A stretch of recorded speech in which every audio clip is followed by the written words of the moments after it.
Hello Timinatics, welcome back to my channel. For today's video, we're going to review the new Pond's Blurring Feeling Translucent Powder. I bought this on Shopee for 100 pesos and I think the powder is not yet available in the PH market. It's only available in Thailand. So I'm glad na isa ako sa mga naunang nakagamit nito kasi yung nag-iisang seller lang nagpapabili nito and nag-iisang item na lang na natira. So yes, simulan na nga natin ang pag-review. As you can see, I don't have anything on my face. And lalagyan natin ng powder para ma-compare naman natin sa alam na nating powder, itong Pond's Magic Powder. Ang half ng face ko dito sa right side ay lalagay natin ito, and ang left ay lalagay naman natin ito. So ito nga pala yung favorite ko na powder, and let's see kung mapapalitan niya ba, kung ito na ba ang susunod kong favorite. So these are the color of the powders. Yan siya, brown, and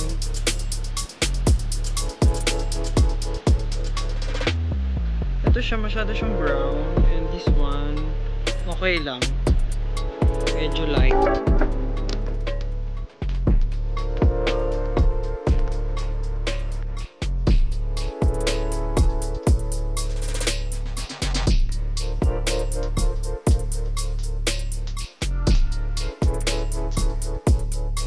So itong sa left, wala pa itong powder, and itong right pa lang ang meron. So do you see difference? Maganda siya, hindi siya halatang nag-powder ka. Maganda, nice, I like it. Dagdagan ko pa kaya.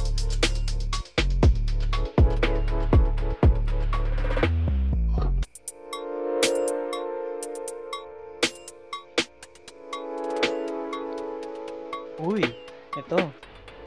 Ang kinis. Ang kinis sa kabilang side.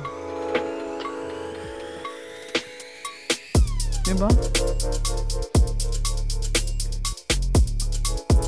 Maganda. And let's see kung mas maganda ba ito siya or mas maganda itong bag.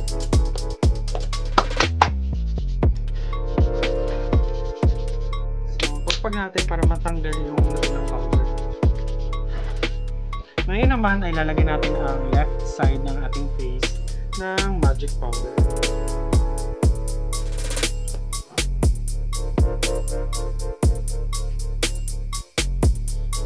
So i-compare natin kung saan ang mas maganda, kung direct powder lang ang ilalagay natin sa mukha.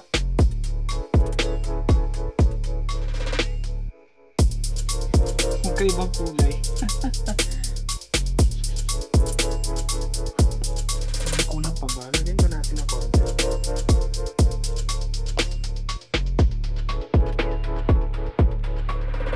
So, which one?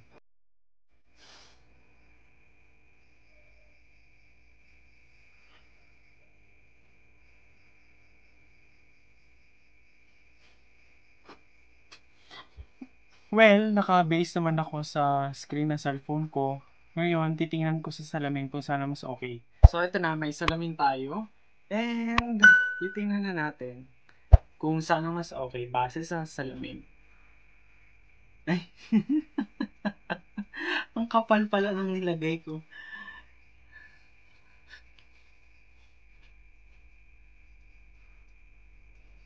So, both are okay naman. Itong side na ito, mas light lang siya ng konti. And itong side na ito ay medyo darker.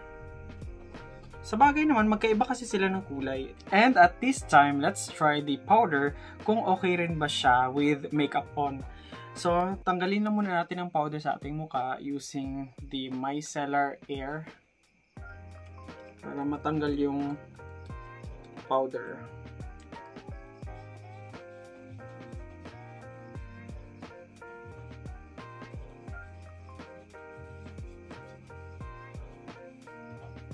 So yun na, yun ang totoong kulay.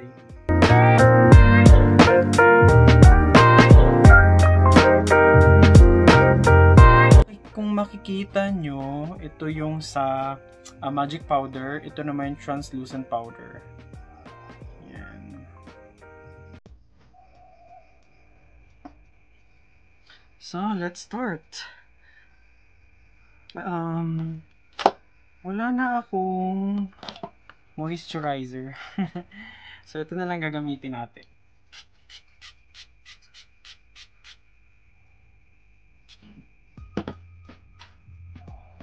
Wait na lang natin na mag-absorb sa skin. Next natin na ilalagay ay primer.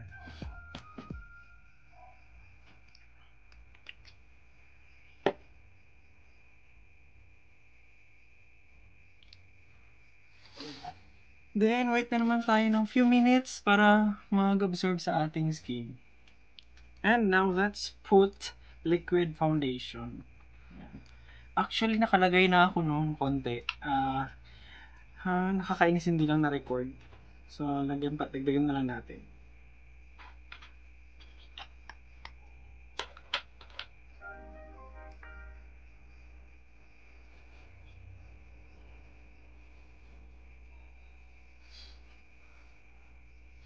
Yan, so gumamit tayo ng sponge para ma-blend yung foundation. Hindi ako expert sa pag-makeup pero itong ginagawa ko para ano lang yung no makeup, yan.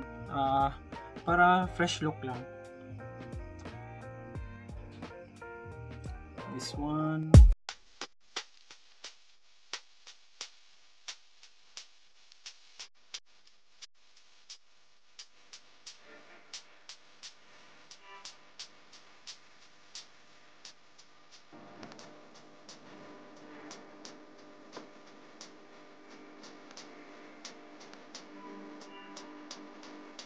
Then, lagyan natin ang nose line.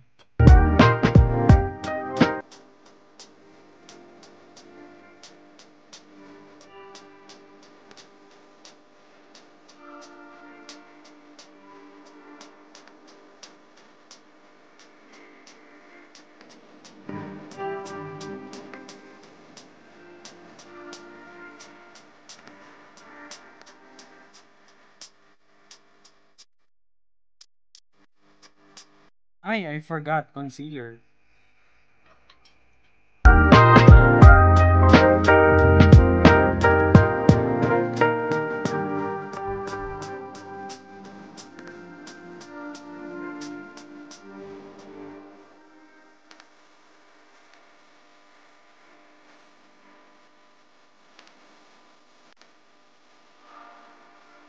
The next is itong highlights.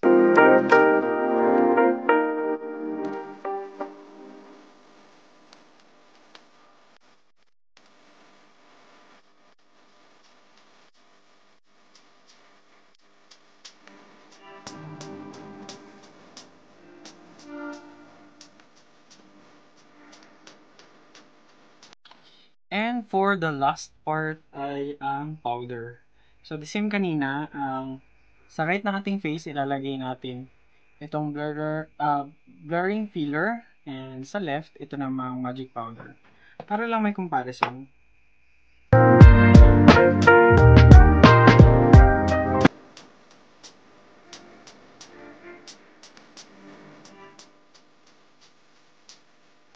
Ang messy. Sorry. So, ang laking na itutulong ng powder, no? Ito yung may powder na side. Ito yung wala. Kitang-kita talaga yung difference eh. 'Di ba? Ang kinis dito na side. 'Di ba parang poreless? Ay, hindi. Kita pa rin ng pores. Pero ang kinis talaga dito na side. Ngayon naman ay lalagyan naman natin ang left side na magic powder. So, itagtag natin para mawala yung unang powder.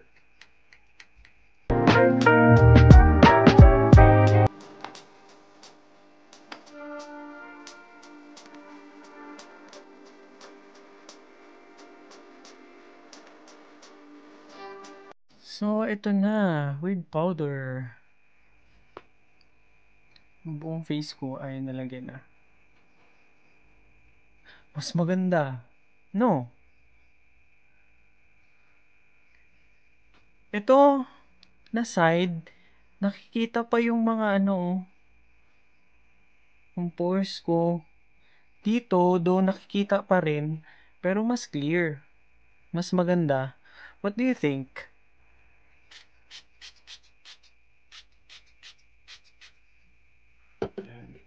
Wait na lang natin na matuyo. Then, yun ang ating final look. So, here's our final look. Yan. So, ano lang ito? Fresh look lang. No makeup. So, what are my thoughts about this?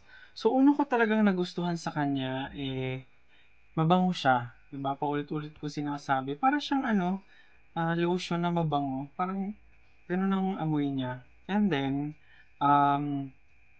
another thing na gusto ko dito ay ang color niya.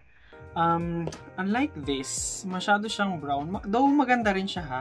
Pero after few hours dito ay umiitim yung mukha ko. Unlike this one, maganda siya yung color niya. Hindi siya katulad nung white powder din na halatang halata na nagpulbos ka. And for the price naman nito, which is 100 pesos, I think kapag nakapasok na ito sa Philippine market ay magiging mura na ito. So, I'm very excited na magiging available ito sa atin. And that ends our video. I hope to see you again. Thank you for watching. Bye!